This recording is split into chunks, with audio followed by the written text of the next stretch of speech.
지금 이 글은 제 후배인데요. 응급실에서 근무하는 응급의학과 후배예요. 근데 얼마 전에 공문을 받았대요. 그 코로나 이제 오미크론 이제 뭐 이렇게 하면서 병상 확보하라고 공무원들이 이제 각 병원에 공문을 내린 거죠. 행정명령이라고 하는데. 그래서 환자 배정을 중앙 그 관리하는 데서 하는데 배정을 니네 병원에 했는데 거부를 하는 경우가 있어요. 못 받는다. 우리 지금 병원이 그 환자를 받을 수 있는 상태가 아니다. 근데 이 거부를 인정을 해주거나 사유를 또는 불인정하는 예에 이런 내용이 있었어요. 의사, 간호사 등 의료 인력 부족. 의료 인력이 부족하다고 환자 배정했는데 환자를 못 받는다고 얘기하면 처벌하겠다. 그 얘기고요. 또 의료 인력의 휴가 또는 피로도 누적 등, 그러니까 뭐 힘들다, 아프다, 뭐 의료 인력이 이러면 그거는 불인정한다 이 얘기예요. 그러니까 일단 받아라. 그 이유는 뭐 아주 뭐 천지재변 이런 거 뭐 이런 거 아니고서는 용납해 줄 수 없다. 뭐 이런 내용이죠. 근데 그 글에 대해서 이제 이 최근에 이 친구가 응급실에서 이제 많이 힘드니까 이런 페북 글을 남겼는데 요거 한번 같이 볼게요. 꼭 응급 상황이 아니라도 어떤 일에 유연하게 대처하기 위해서는 인력과 자원에 어느 정도 여유가 있어야 한다. 그렇지 못한 상황에서 선택할 수 있는 방법은 몇 없다. 그냥 할 것만 하고 못하는 것은 안 할 수밖에. 근데 이 말이 참 무서운 거예요. 우리 응급실에서는. 확진자는 늘고 중환자와 사망자는 증가하며 새로운 변이가 생겨나는 중이고 인력은 줄면서 보상은 없고 의욕은 떨어지고 의지는 바닥났으며 피로는 쌓이고 우울함은 늘었다. 낙관도 비관도 하지 않는다. 아마 대다수는 이런 상황에서도 할 일은 할 거다. 여느 직장인들처럼 말이다. 하지만 이제는 못할 일이 생기면 억지로 하기는 어려울 것 같다. 뭐 의사는 히포크라테스 선서를 했으니 의사 자신이 죽어가는 상황에서도 환자를 살려야 되고 의사 자신이 너무 힘들고 아프고 그런 상황에서도 환자를 먼저 생각해야 된다. 뭐 이런 얘기 하시는 분들도 있죠. 근데 현실은 의사들도 사람이고 생활인이고 또 각자의 생각들이 있어요. 근데 이 말이 참 서운한 것 같아요. 못할 일이 생기면 억지로 하긴 어려울 것 같다. 할 것만 하고 못하는 것은 안 할 수밖에. 별 느낌 없으시죠? 근데 이 말이 되게 무서운 게 뭐냐면 살릴 수 있는 가능성이 5%. 그러면 수술해야 되냐 말아야 되냐. 뭐 이런 거에 대해서 의사들은 항상 고민하거든요. 근데 내 스스로 그거를 못한다고 인정하고 억지로 하지 못하겠다라는 말은 포기라는 단어까지 쓰기는 어렵겠지만 좀 자조적인 얘기가 있는 것 같아요. 이분은 노한규 선생님이라고 전임 의사협회 회장님이세요.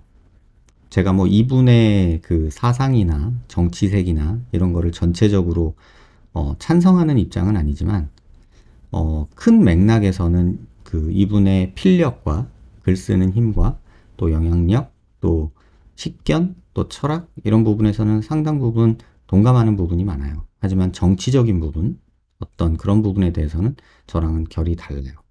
하지만 선배 의사님이시고 의사협회 회장이셨고 하시려는 한이 굉장히 좀 정의로운 그런 부분들이 많아서 제가 페북에서 친구 신청하고 서로 유튜브로 있는 분인데 이분은 공인이라서 제가 누군지 그냥 밝히고 글을 쓸게요. 환자에게 어떤 병이 발생했다. 치료받지 않고 놔둘 때 사망률이 30%다. 그 병을 확실히 완치시킬 수 있는 치료제가 있다. 그런데 치료제의 부작용으로 사망할 확률은 10%다. 이때 어떤 결정이 합리적인 걸까? 치료를 받지 않고 낫는 경우도 있다. 따라서 치료를 받지 않고 나을 환자가 치료 때문에 사망하는 경우도 생긴다. 누구는 치료받지 않을 때의 사망 확률이 30%를 강조할 것이고 누구는 치료제의 부작용 10%를 강조할 수 있다. 정답은 없다. 그러나 의사는 확률을 따른다. 환자에게 설명하고 치료를 권고한다. 과학은 통계다. 확률을 따르는 통계다. 일체의 철학과 감정을 배제하고 오로지 냉정하게 숫자만 따지는 것이 과학이다. 이런 부분에서는 저랑 굉장히 결을 같이 하시고, 저는 이 부분에 대해서는 저도 역시 똑같이 이렇게 생각을 해요. 백신을 맞지 않은 모친이 백신을 맞지 않은 아들을 통해 감염된 것으로 추정되는데 생사의 기로에 놓여 있다. 이 때문에 아들은 크나큰 죄책감에 괴로워하고 있다. 이런 비극을 막기 위해 백신을 맞는 것이 과학이라고 했더니, 그리고 의사는 과학을 따라야 한다고 했더니 아래와 같은 댓글이 달렸다. 그의 철학을 비판할 생각은 없다. 생각은 자유다. 그러나 직업이 의사인 사람이 자신의 의견을 외부에 피력할 때는 오로지 확률과 숫자만 따져야 된다고 생각된다. 그리고 도덕이라는 과목은 이제 학교에서 가르치나 이런 정치적인 얘기는 제가 좀 하고 싶진 않고요. 코로나 백신은 강제되어서는 안 되며 백신 접종을 거부할 자유가 주어져야 한다. 실제로 백신 접종의 부작용으로 사망할 위험이 있기 때문이다. 다만 그러한 자기 결정 아래 백신 접종을 하지 않은 사람은 타인을 감염시킬 수 있는 활동을 하지 않는다는 전제가 되어야 된다. 식당에 가서도 안 되고 커피숍을 가서도 안 된다. 산속에서 타인의 접촉 없이 자연인으로 사는 사람은 굳이 백신을 맞을 필요가 없을 것이다. 이제 이분이 이런 얘기를 했어요. 근데 뭐 여기에 있는 뭐 정치적인 어떤 철학적인 생각은 저는 조금 뭐 동의하기는 조금 어려운 부분이 있고요. 근데 의사는 이 말은 맞아요. 과학은 통계고 확률을 따르는 통계고 일체의 철학과 감정을 배제하고 오로지 냉정하게 숫자만 따지는 것이 과학이다라고 말을 하죠. 근데 여기 이제 이분이 이 글을 쓰고 댓글이 이렇게 달렸대요. 어떤 분이 코로나 백신이 과학이라고요? 의사 맞으세요? 정신 차리세요. 어이가 없네요. 전직 의사회장이라는 분이 백신 음모론이 아니라 코로나 백신의 과학적 근거가 부족하고 효과도 부족하고 위험한 부분을 따지는 게 과학입니다. 묻지도 따지지도 않고 맞는 게 비과학이고 확진자 및 중증 이환자, 백신 접종자 통계는 무시하고 백신 맞고 사경을 헤매는 사람은 다 허구인가요? 과학을 신봉하라는 말이 너무 웃기네요. 아무것도 신봉하지 않고 의심하는 게 과학의 기본입니다. 코로나 백신을 신봉하시는 분이. 백신에 대해 의문을 제기하는, 이건 다른 분이에요. 제기하는 의사분들이 돌팔이라고요? 한 의사분들에 대한 비하 발언까지. 제 주변에 백신 맞고 급사한 사람도 있고, 물론 인과관계는 모른다고 하지만, 음모론이 아니라 실제로 벌어진 일입니다. 주변 엄마들 중 얀센 맞고 부정출혈에 자궁적출 수술 예약한 사람도 있고, 혈전에 절도에 난리도 아닌데, 그냥 묻지도 따지지도 말아라 주장하시는 분은 과학적이신가요? 근데 이 글을 쓰신 분은 내과 의사세요. 의료 독재, 의사들이 양처럼이 아니라 의사처럼 살라고 콜링을 받았다는 에이즈 바이러스 연구로 노벨 생리학상 받은 릭 몽타니에 박사 말처럼 의사들은 알아도 히틀러 때처럼 다들 양처럼 삽니다. 의사처럼 살자 하는 저보고 입 다물라 동기 의사 밴드에서 말하길래 자진 퇴출했습니다. 제가 정상이지 그들이 정상이 아닙니다. 입 닫는 의사들은 정상이 아닙니다. 의사처럼 생각하지 않는 의사들이 정상이 아닙니다. 뭐 이런 다양한 의견들이 있죠. 백신 갖고도 여러분뿐만 아니라 의사들 사이에서도 굉장히 많은 논쟁이 있어요. 근데 제가 왜 노한규 선생님의 글을 이제 올렸냐면, 과학은 통계다, 뭐 이런 것들 때문에 이제 이분 글을 찾은 것도 있지만, 이분이 그 의사협회 회장이실 때, 집단 휴진이라는 거 7년 전에 제가 제가 개업해 있던 시절에 어떤 파업이라는 걸 했어요. 의료법이 잘못돼 가고 있으니 의사들이 파업을 해서라도 이걸 바꿔야 된다라는 생각으로 그때 의사협회 이제 회장님이실 때 파업을 주도했어요. 근데 7년 동안 재판 받으시고 올해 무죄 판결 받으셨어요. 7년 동안 재판장을 끌려다니셨고 검찰 조사를 3년을 받으셨던 걸로 알고 있어요. 아무튼 고생 많이 하셨어요. 어쨌든 무죄 판결은 받으셨지만 이런 고생을 하셨어요. 최근에 이분이 그런 글을 또 쓰셨어요. 의사를 그만두고 싶다는 생각을 처음 하게 된 날은 98년 12월 어느 날이었다. 예쁘게 소복하게 내리는 눈을 보며 출근했는데 늦은 밤 퇴근길에 모두 녹아있는 것을 보며 실망했던 날이다. 흰 눈으로 세상의 아름다운 하늘을 놓친 것이다.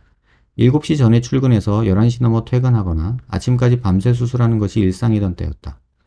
그날 형광등 아래에서 보내는 인생이 싫다. 머리에 햇살을 맞으며 살고 싶다라는 생각을 하게 되었다. 교수실과 수술실, 진료실을 오가는 사이 세상이 바뀌고 세월이 흐르는 것이 싫었다. 세상의 방관자가 되는 듯한 느낌이었다. 다음해 여름 나는 의사를 그만두고 사업가의 길을 걷게 되었다. 몇 년이 지난 후 나는 원했던 대로 머리에 마음껏 햇살을 맞으며 살았다. 진료실 밖은 삶의 삶은 진료실 안의 삶과 비교할 수 없이 흥미로웠고 다이내믹했다. 나는 더 이상 세상의 방관자가 아니라 세상 속에 들어가 살고 있는 세상의 주인공이었다. 그러다 또 어찌어찌 하다 진료실로 들어오게 되었는데 어제와 그제 이틀 연속으로 환자로부터 제 생명의 은인이십니다. 원장님께서 저를 살려주셨어요. 라는 얘기를 듣게 되었다. 패친한 분은 원장님 아니었으면 저는 지금 정신병원에 있었을 겁니다. 라고 말씀하셨다. 보람된다. 그런데 그 보람이 독이다. 나를 또다시 형광등 아래 진료실에 붙어있게 만드는 마약이다. 오늘 10월 하순의 가을 하루는 얼마나 아름다웠을까. 죽을 때까지 만날 수 있는 가을의 횟수는 몇 되지 않는다. 나는 그 소중한 가을을 놓쳤다. 다시 탈출을 꿈꾼다. 뭐 이런 얘기를 또 쓰셨어요. 맞아요. 의사들은 환자들이 저런 말 해줄 때 보람을 느끼고 의협을 하고 있는 거에 대해서 많이 뭐랄까 뿌듯함을 느끼고 살아있는 느낌? 이런 것들을 얻게 되죠. 그런데 의사도 사람인지라 저도 최근 비슷한 느낌을 갖고 있거든요. 뭐냐면 어찌저찌 하다 보니 앞만 보고 달려오다 보니 벌써 내일 모레 50을 앞두고 있구나. 내 인생의 20년을 의사 되려고 20년 보냈고 의사 노릇하면서 20년 보내고 있는데 도대체 내 인생은 어디 있나? 뭐 이런 생각이 불현듯 들더라고요. 11월 28일이죠. 며칠 전에 이분이 이런 또 글을 써주셨어요. 의사의 의무는 어디까지일까? 내게 오는 환자에게 최선을 다해 훌륭한 진료를 제공한다. 다른 의사가 훌륭한 진료를 제공할 수 있도록 돕는다. 환자가 나쁜 의료 서비스를 받지 못하도록 계몽한다. 지금껏 3번까지가 의사의 의무라고 생각하며 살아왔다. 그러나 어쩌면 그것은 지나친 오지랖이 아닐까 하는 생각이 들고 있다. 이 나이에 들어서도 삶의 방식에 회의를 갖고 있으니 사는 게 쉽지 않은 일임에는 틀림없는 듯하다. 제가 유튜브 하면서 또 블로그 하면서 느끼는 느낌이 딱 이래요. 나한테 오는 환자한테만 잘하면 되지 뭐 어쩌겠어. 또 다른 의사들이 내 블로그나 또 내 유튜브 보고 내가 했던 실수들을 안 할 수 있게 조금 도와줄 수 있으면 그게 또 내 역할이지 않을까.